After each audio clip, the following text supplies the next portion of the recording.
Good afternoon, everyone. My name is Meister Robert Nance. I'm the Director of Music here at Plymouth Congregational Church.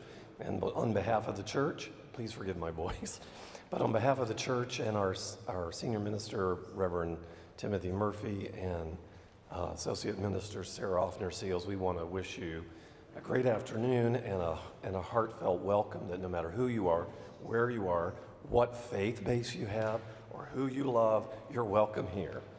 About the program today, we're trying something new where if you want to scan the QR code, that's especially important for those of you who are tuning in online, that you can actually see the program and the texts today. So if you don't have a set of printed text, which we do have here today, you can actually check it out online, and that should be very easy for you to navigate. If you want to watch the show again later, this program will live on our YouTube channel for a while, and you're welcome to come back and listen to some of it again. So we're glad you're here.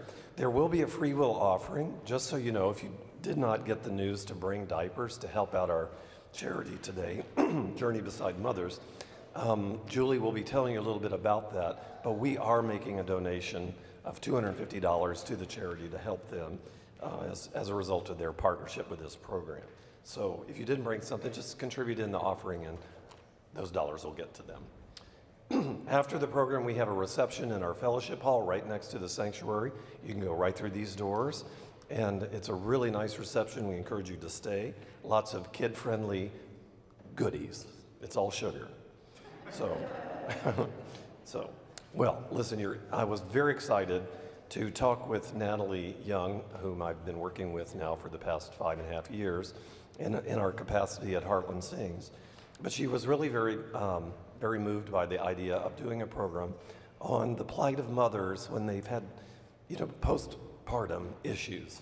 And I was very excited to support that because I think that's something we need to talk about, especially the men in their lives. We need to talk about these things because it's real, it's a challenge, and we're just happy to take a time to reflect on the issue through music and maybe open up some new conversations there. So put your hands together for these wonderful artists, Natalie Young, Ashley Bickley-McCrory, and Nicole Bissaro for a wonderful afternoon. Thank you.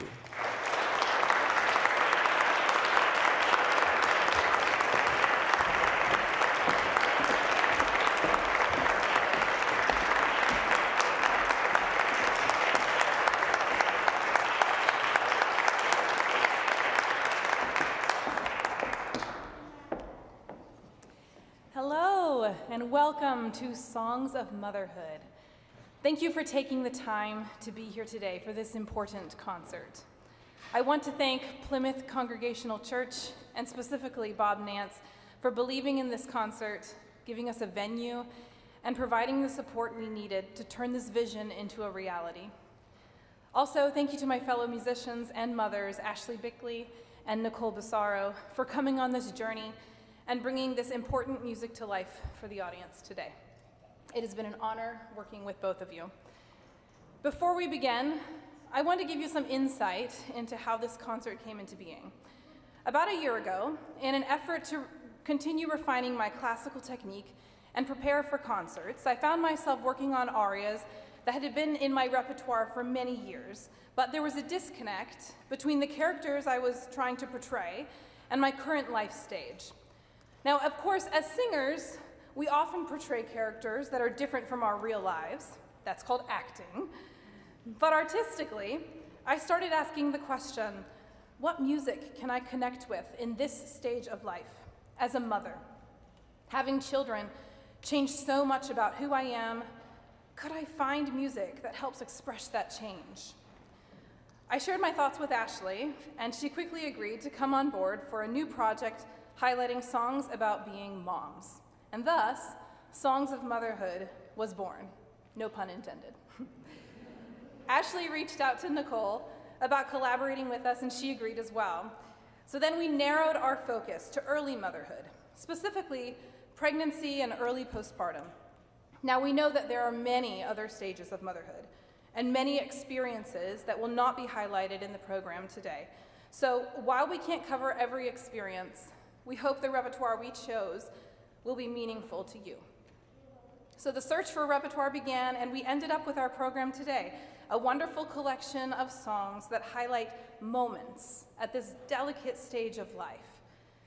The program features many songs written in the last 100 years, some from the perspective of female composers. I encourage you to use the song texts that were included with your program, or you can scan the QR code that's in your program as well, and follow along with the remarkable poetry highlighted in today's program. And the program notes will give you some more insight into the composer's thoughts behind the pieces. Throughout the performance, Ashley, Nicole, and I will be explaining why these pieces are meaningful to us as well. Overall, I hope the moments beautifully expressed in these pieces will resonate with you in one way or another. Whether it's introducing a new baby to a grandmother for the first time, the excitement, fear, and impatience faced at the end of pregnancy, sitting on the precipice of change, bravery in facing birth, the purity of singing a lullaby to a newborn, taking a walk with the baby for the very first time, and many, many more moments. We will begin with selections from The Birth Project by Libby Larson. Ashley, if you'd like to join me. There's very little repertoire about the birthing experience from the birthing mother's perspective, which is why the set was written and why we're singing it today. The 5 pieces we chose from the set cover many experiences of pregnancy and birth and resonate with us personally. The first song, Pregnant, talks about the excitement of discovering you're pregnant and how to share that with your partner. Next is Ultrasound, which explains the strange feeling of a new human in your body and seeing them during an ultrasound. Due Date is about the anticipation, excitement, fear, and impatience at the end of a pregnancy, especially after your due date has passed. Superhero is about being on the precipice of change just before the baby comes, distracting yourself with the normal things when nothing is normal, and the accomplished feeling after birth. And lastly, From the Start addresses the fatigue and early bonding with a new baby just after birth.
4-month checkup. I weighed 20 pounds more than usual. Whoa, said the midwife softly, then wrote the number in the folder. After 7 months, I was 40 pounds heavier.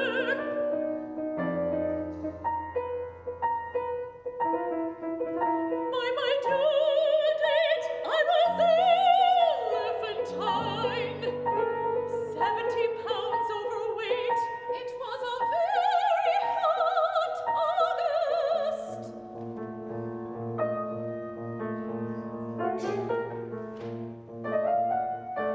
The due date passed. My mother, who had come to take care of us, began muttering to herself. My father and sister came a few days later.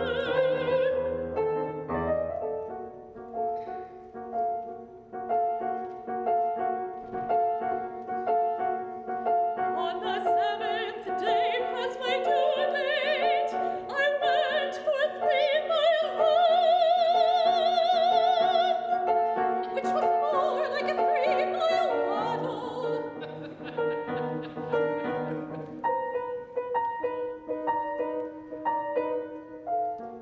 Nothing.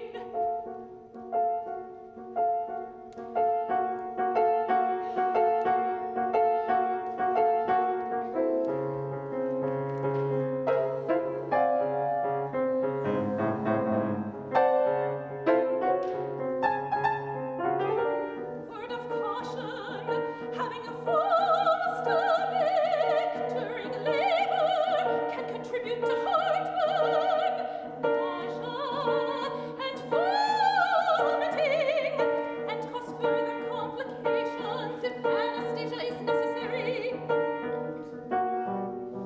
On the 10th day, I started feeling queasy after lunch and realized the craziness was labor that night. That night was long and sweaty.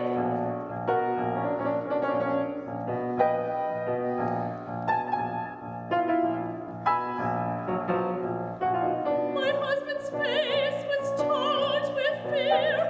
Pale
John Alden Carpenter. That was Gitanjali in case the microphone wasn't on and you didn't catch it.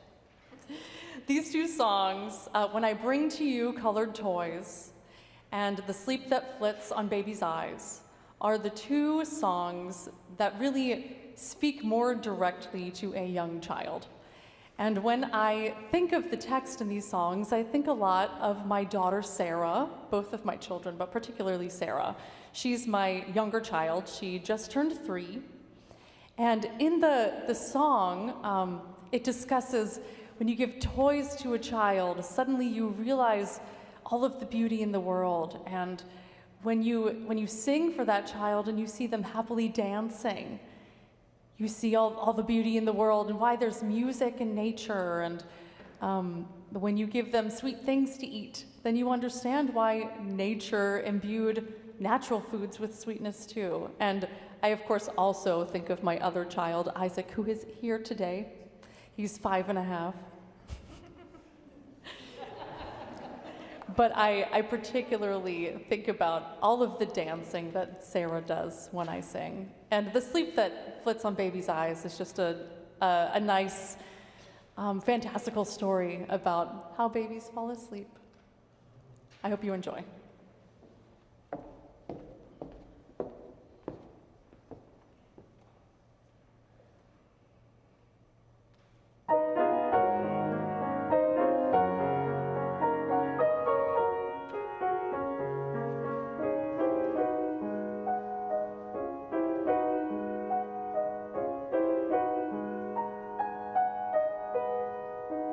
When I bring to you colored toys, my child, I understand why there is such a play of color on clouds, on water, and why flowers are painted in tints. When I bring colored toys to you, my child.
are selections from Baby Book by Lawrence Bavelko, who writes, "Baby Book is truly a woman's work.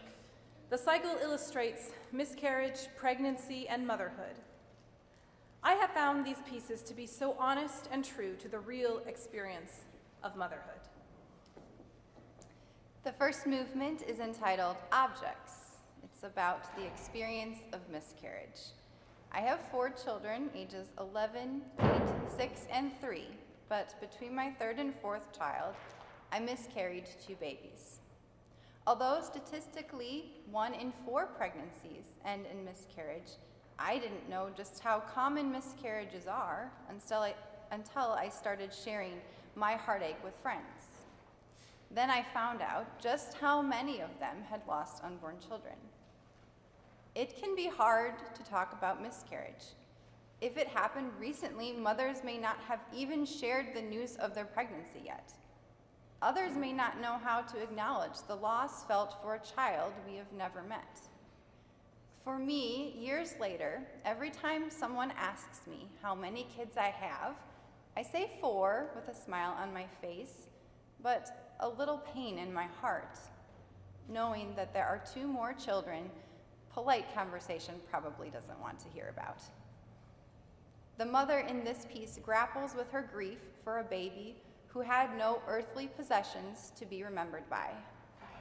Mothers in Japan remember their babies with statues they adorn with red hats and bibs. I'm glad we are able to include this music and the emotions surrounding this aspect of motherhood in the concert today. After Objects, we will sing and perform Great Aunt Dora, which is about not being able to introduce children to family members that have passed. It is especially meaningful to me, having lost my dad 2 years ago. Looking Out is the next piece, and it paints a touching picture of those sleepless early days with the baby, and specifically the first time taking the baby on a walk. I remember the first walks that I took with both of my children. I felt so accomplished having secured them in the stroller or the baby wrap, which took so long at the beginning, and finally having enough energy to take a walk myself after delivery. Now 2 and 4 years old, my children and I still enjoy taking walks together as often as we can. And finally, we'll close out the set with Searching, which starts with the same music as Objects, the first piece. Reflecting on her miscarriage, the mother carries the memory of her lost child, but anticipates a bright future with the child in her arms.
In Japan,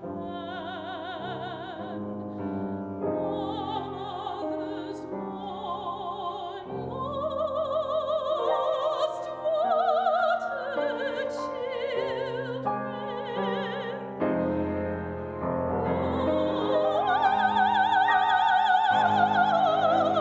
Lost water children.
Strips of early day across the floor, blinds half open, like your eyes as you extend. Swaddled arms break free. We face each other as I carry you for our walk. We stop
come up and speak for a few minutes about Journey Beside Mothers, which is where we will donate the diapers that were collected today. Thank you for those of you that brought some diaper donations.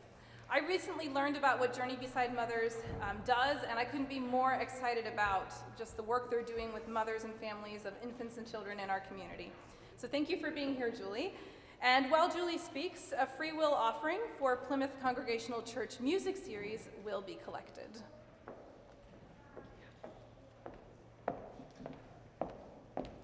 Thank you so much for inviting Journey Beside Mothers here to be a part of this beautiful program honoring motherhood. And I'm excited to tell you a little bit more about Journey Beside Mothers. Journey Beside Mothers was started when we saw there was a great need for young mothers and all mothers to stand in the gap for those that did not have another woman in their life, a mom, a sister, an aunt, to help them with pregnancy, birth, and raising a child. So we were formed probably, I think, 4 years ago, and we started off with a mentoring program that we would train volunteer mentors to come alongside and meet with a mom through her pregnancy and her birth and with her baby. And it was met with great success. As a matter of fact, we have a waiting list for mentors to come alongside moms that don't have another support system. So all of our moms are underprivileged, and so finding support for them in the community is another great service that we can offer. So the mentoring program has been a big success, and then we found that many of the mothers, because of a pregnancy, lost some friendships and felt lonely, and now they're at home with a child and needed another friend to come alongside, and a mom friend. So we started creating events to bring a sense of community to the moms. And so we have play group during the daytime that moms come and bring preschoolers. We have snacks. We bring people in from the community to teach and enrich. Sometimes we just have fun. Then we also have 2 evenings a month that we provide what we call Great Moms Club. And they can come and attend. We start with a meal together, and then we offer childcare so that the moms can actually have a break. And again, we bring in people from the community to deal with mental health and life of raising a child and all of the things appropriate to help them grow and enrich themselves and to become better moms. They want to be good moms. So it's a joy to come alongside them in this way. We also go into schools to meet young parenting and pregnant moms. So I am what's called the Young Moms Coordinator, and I go into high schools and youth life skills here in Fort Wayne Community Schools, where I'm introduced to young teen moms that are pregnant or parenting. And again, we invite them to our play group, to our Great Moms Club. We offer them a mentor. But just, you know what, having someone meet with them weekly in school helps them show up too, helps them feel seen and supported and cared for. Can you imagine being a high school mom and you've been up through the night caring for your child, so lack of sleep. Then you have to get yourself up ready for school and take your baby somewhere to be cared for. And then maybe work a job after school and then get your homework done. It is exhausting time for them. And we want them to be cared for and to come along to support them through all of this, because the children are such a joy. We also have a nurse, Julie Reese is on our staff, and we offer in-home nurse visits that she will come in and help through, take blood pressure or through pregnancy questions, or even the birth and after the baby's up to a year old. We offer these in-home nurse visits as well. So if you feel like you would like to come alongside and support moms in our community in any of these ways I've mentioned, we do have a waiting list for mentors. We have mentor training, and it would involve you coming alongside and being a friend to a mom at least once a week. We have, we provide meals for them, so if you want to help with providing a meal for our gatherings, We offer childcare, so if you want to hold a baby, this would be a good place for you to come and volunteer. So I will be out at the table in the back to answer any questions that you have. And I just thank you so much for being here today and inviting us.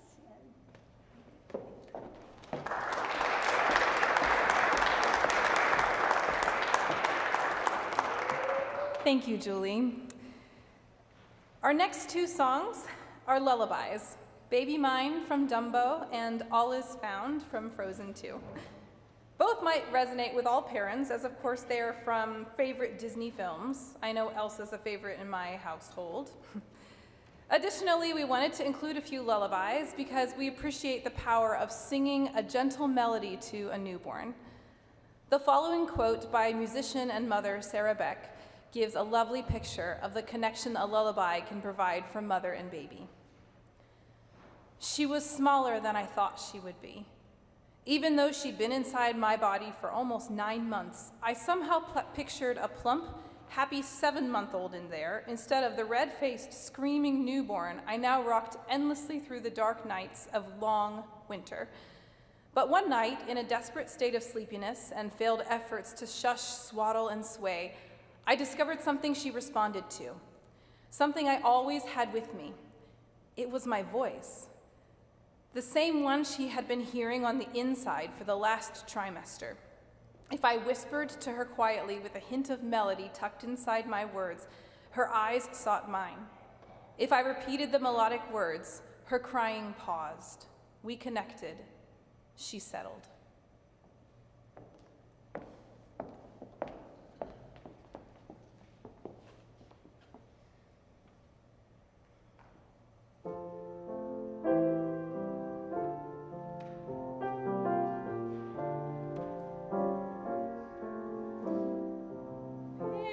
Baby mine, don't you cry.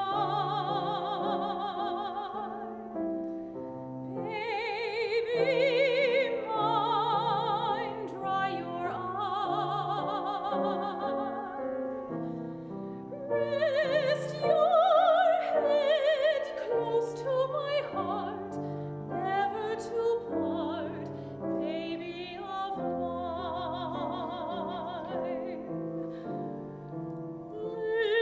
Little one, when you play, don't you mind what they say. Let those eyes sparkle and shine, never a tear, baby of mine. If they knew, sweet little you, they'd end up loving you too. All those same people who scold you, what they'd give just for the right to hold you. From your head to your toes, you're not much, goodness knows, but you're so precious to me, cute as can be, baby of mine.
piece is Letter to My Daughter by Lori Laitman. There's something special about being able to share new life with generations of women in the family, and that's why I wanted to include this piece in the program. I love the genuine interaction described in this piece between a daughter and her mother, the new grandmother, as the grandmother is introduced to her new grandson. I am thankful to have had the experience of introducing my two children to my mom for the first time, and my mom's here today, so that's very special to me. I think the emotions we experienced were quite similar to those in this piece, especially the gravity of her holding my children for the very first time, which meant so much to me.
excited to share the next set of songs with you today.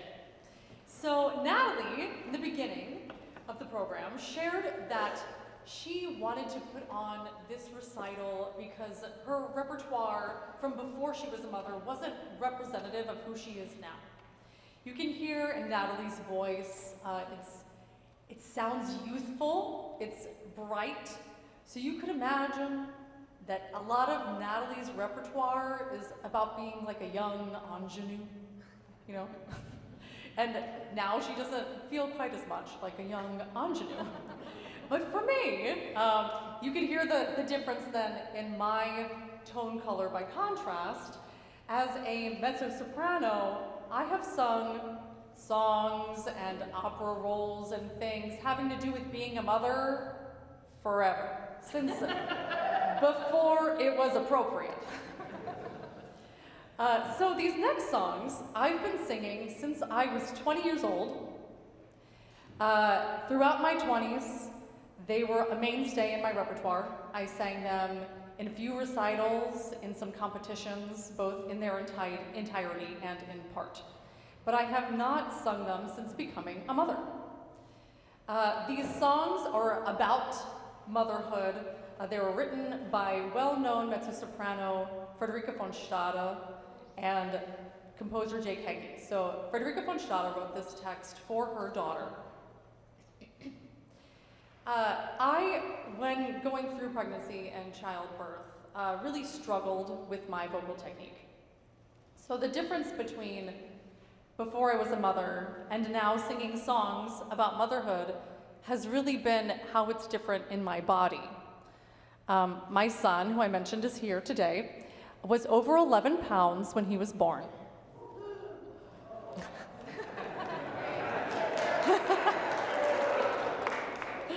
So, as you all may know, our abdomen plays a vital role in the management of breath while we sing. And through pregnancy, I developed a diastasis, which some of you may know is when the abdominal muscles come apart. And I still have a slight diastasis, which means that they did not come back together properly. Also, you could imagine that pushing out a baby over 11 pounds does a number on your pelvic floor. So it took me years to come back to singing the way I was before. And by years, I mean, like, it's pretty recent. So I'm really excited to share these songs with you because I love them. And they're such a part of who I am as a performer, and I now have a very different perspective on them being a mother. This is Paper Wings by Jake Heggie.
What could it have been?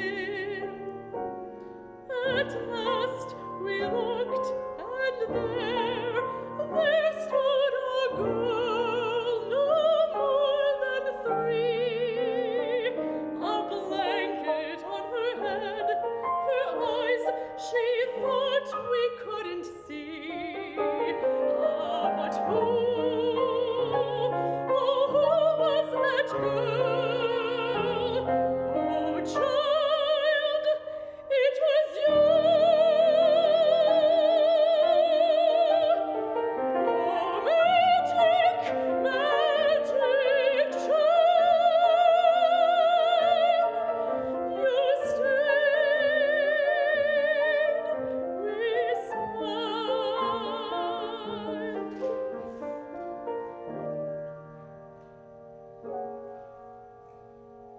Lisa.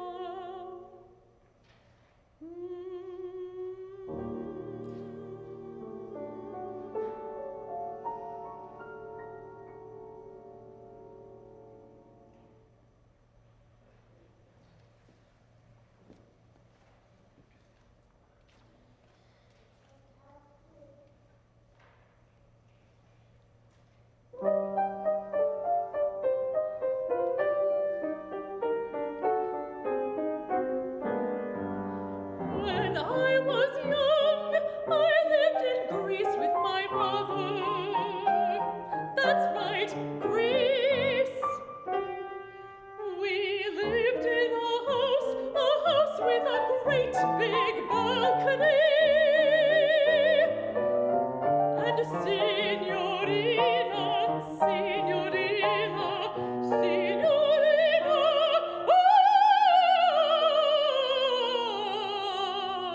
was my nanny.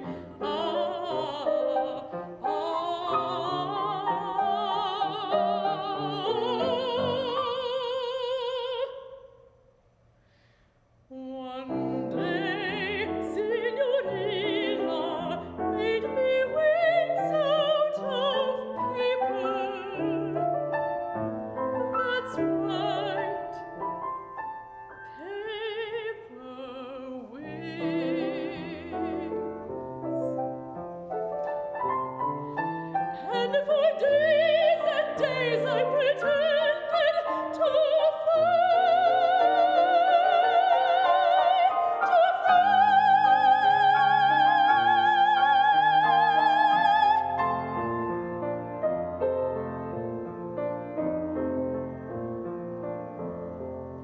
over the rooftops of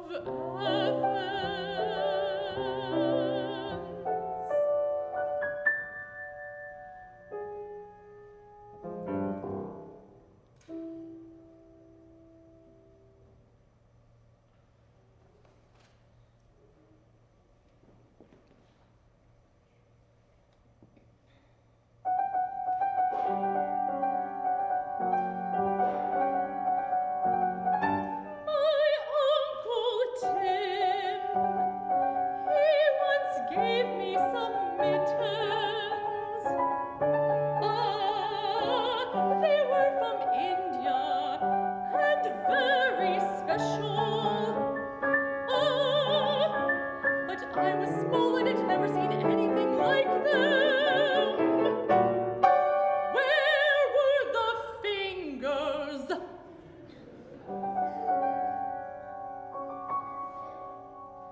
I put them on.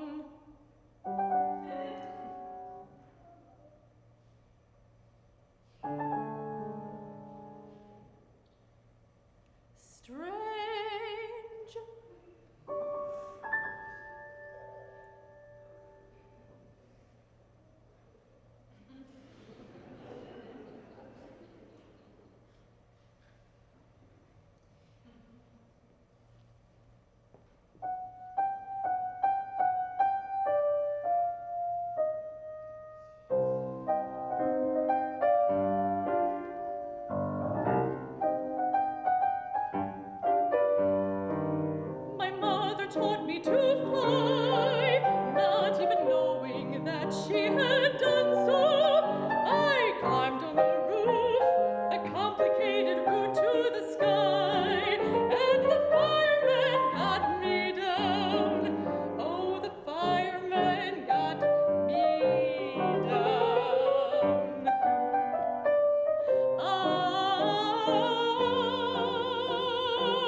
night when she climbed through the window out onto the roof. Oh, when I saw how she'd done it, I nearly fainted. So I went out after her.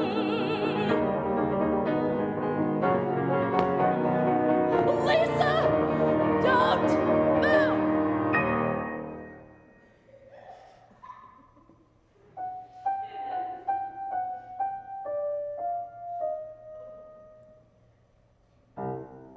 Then we were both stuck. Two trucks, an ambulance, two station wagons of rescue teams came to the house, and the firemen got us down. Oh, the firemen got us down.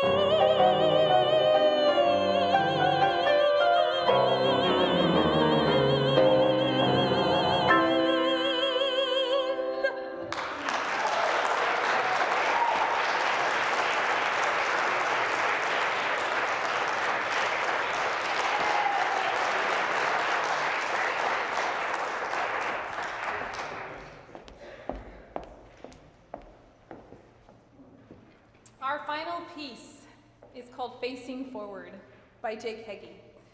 It's a duet in which a mother provides encouragement for her questioning daughter. It's incredibly loving, tender, and intimate. We chose this piece because we thought it would be a fitting close to this program as it highlights how mothers raise their children the best they know how and hope that everything we pour into them will teach them to be healthy and happy adults with the ability to face forward despite difficulty. Thank you again for being here today. I want to express my deepest gratitude to Bob Nance, Ashley Bickley, Nicole Bassaro, Julie Von Guten, and all the sponsors of the Plymouth Congregational Church Music Series who make these concerts like this happen. And please join us for a reception in the Folsom Room immediately following the performance. And now, Facing Forward.